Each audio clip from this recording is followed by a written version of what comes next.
What's up, everybody? It's the Scratch Bully, and this is the second vlog of one of my friends. And that friend today is going to be a friend that hasn't necessarily been my friend as long as, say, Chris Steiner and my epic freestyle raps, or B Flippin', or one of my other friends that I will get to, Kayla, in another vlog. But this one, she really takes the cake for somebody who really became my best friend in record time. But that person is Lisa Mason. Lisa Mason is one of the coolest girls that I know. She's very sophisticated. I mean, I say I'm nerd life. She really is the second epitome of it, because she is really smart. She's in FFA, like it used to stand for like Future Farmers of America, but now it's like other things that is like, that smart people do. I'm not really sure. She really hasn't gotten into detail with it, but I know she's in it because I've seen I've seen her uniform, and I've seen pictures of all the other kids that are in FFA. But yeah, she's the second epitome of nerd life. These are the best things about her. She has an amazing personality. She was never annoyed by me. She has zero insecurities. Zero insecurities. None. Just like me. No insecurities. If a girl has zero insecurities, I'm already going to try to be friends with them. Because when a friend has no insecurities, then the less drama that they have to put themselves through, the less drama that they feel they are upon them.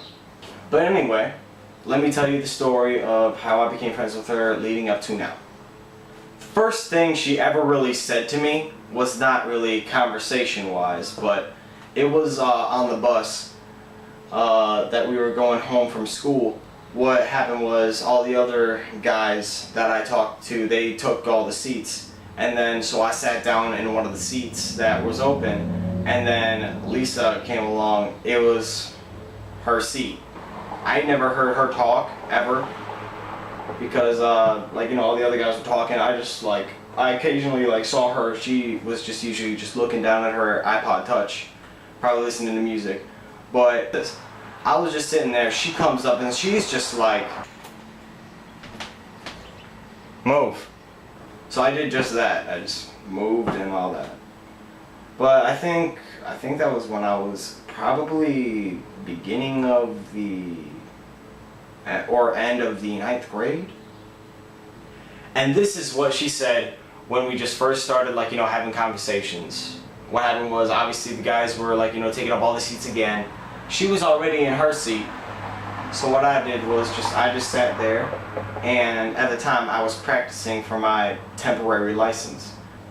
So I was studying for it. Then she was just on her iPod, minding her own business. Then she looks over at me sitting down, and then again she looks at me again, and then this is the first thing, literally, I still remember it, and it was just about a year ago.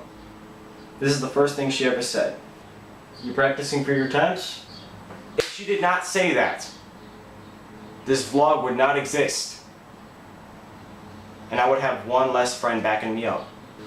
But yeah, on the bus, we talked about anything and everything. I mean, we talked about, our lives. We talked about video games.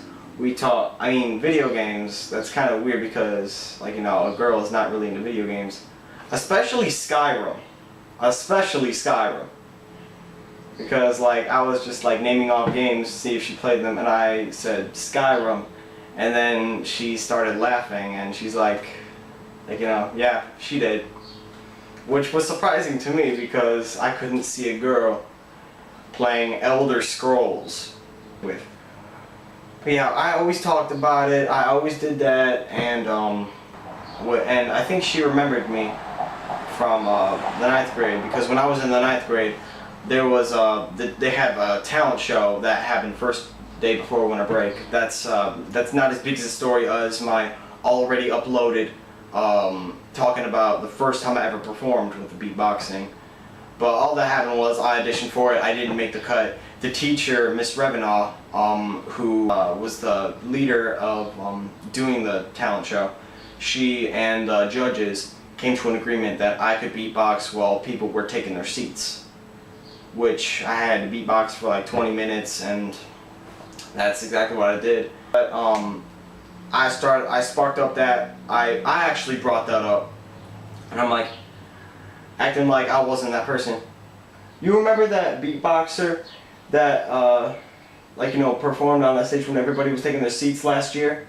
And she's like, yeah. And I'm like, that was me. And she's like, oh yeah, I know, yeah. People were saying like, oh yeah, there was this really good freshman beatboxing.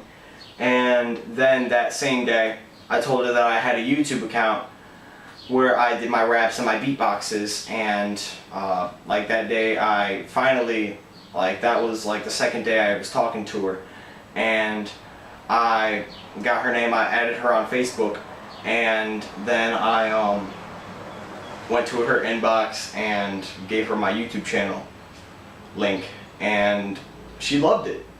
And I think maybe that's one of the reasons, that's one of the elements why she was not annoyed by me, because I mean, I'm not being cocky saying, oh, the reason why is because I'm awesome, because my talents are like legendary. I'm not saying that. If I was saying that, then I'd be the cockiest person ever. But yeah, she liked it, she loved it. She even loved one of the videos that I felt sucked. And she still loved it, she did not care. And I think that's one of the reasons why, because I'm thinking, just in my mind, if she were to say something like, just like, shut up, like that, then I would just like, you know, hate her and not talk to her. And the thing is, that would not be her, because she's not conceited, she has no insecurities, and she's not like the rest of the girls from Anthony Wayne, or a huge percentage of most of the girls that are conceited and treat me like I'm not good enough. I'm surprised she was never, ever, like, you know, annoyed by me, because if you were the one to witness it, I did not shut up on that bus unless I had homework to do. And even on that day on the homework, even before on the stop, before her stop, I was just like this, I was just working, and then I was just like this. Do you know what I realized? And then she would just look over all surprised with her eyes like, you know, all bulged and stuff like that. She was like scared. And I mean, obviously I told her I wouldn't do that again. But I tried to be talkative every day that I was like, you know, talking to her. And like, you know, yeah. And this is another thing. This is really cool. This is one thing I'll always remember when I was on the bus with her. When she like looked at me when she talked, like her eyes were blue. This is the really cool thing. Her eyes were like, when she looked at me, they were blue. But when she looked back down, they, like from the side view, they were yellow! I was just like, that is the coolest thing ever. It's just like illuminating. And she would just laugh and laugh and laugh every time I mentioned it. Every time she looked down, I would mention it. I'm not even lying. When she was looking at me and talking to me, her eyes were this color. But when she looked down and from the side view, they were this color. It was so cool. I loved it. I just like loved it. Like I just loved that. It was just really cool. It was cute to me and all that. Well, I mean, yeah, that her eyes were cute because they changed color and all that.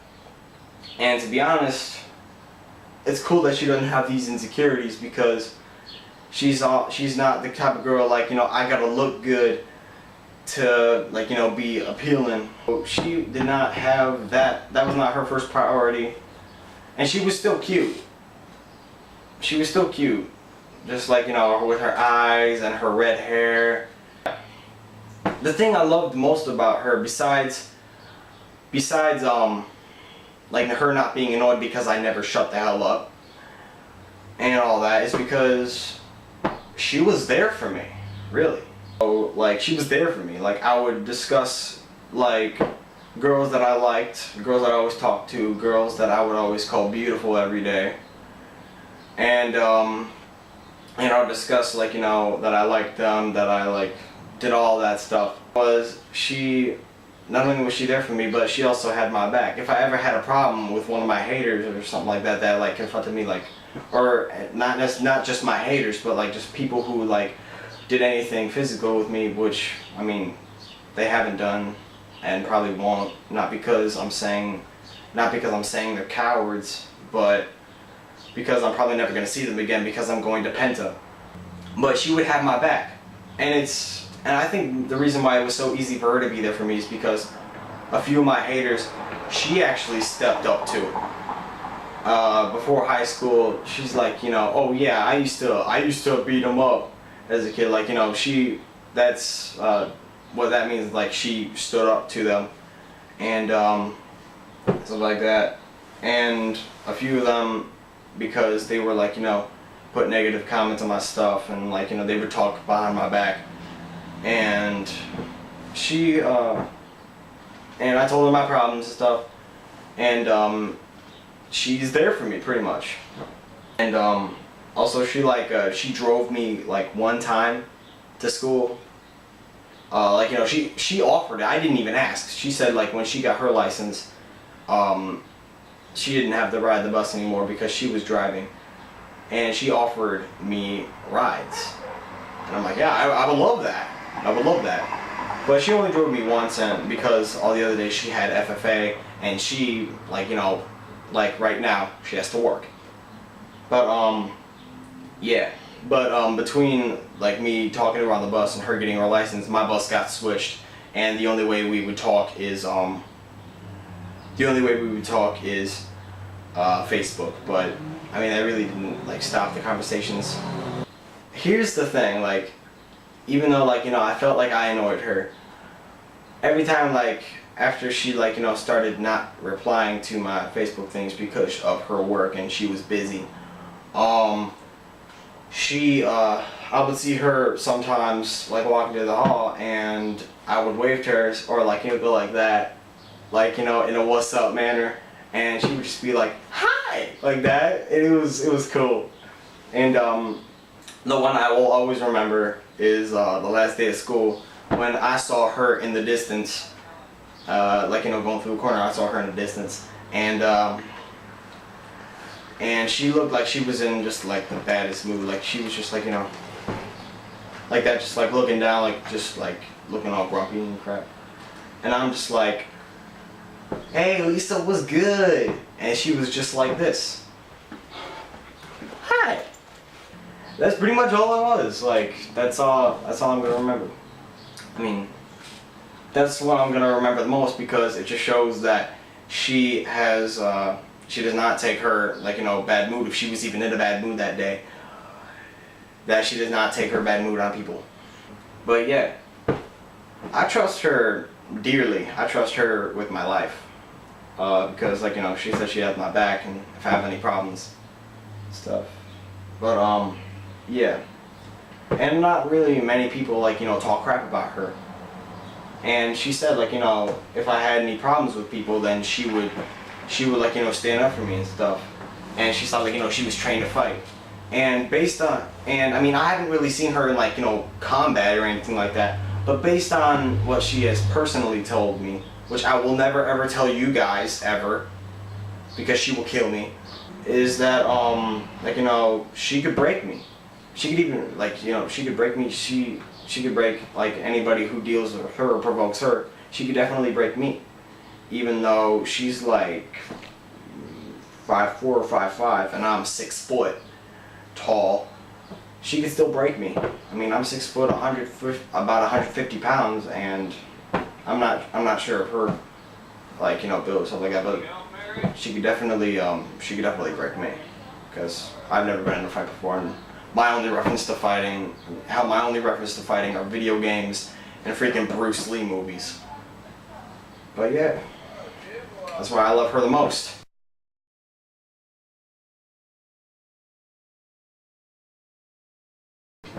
Oh, and one more thing.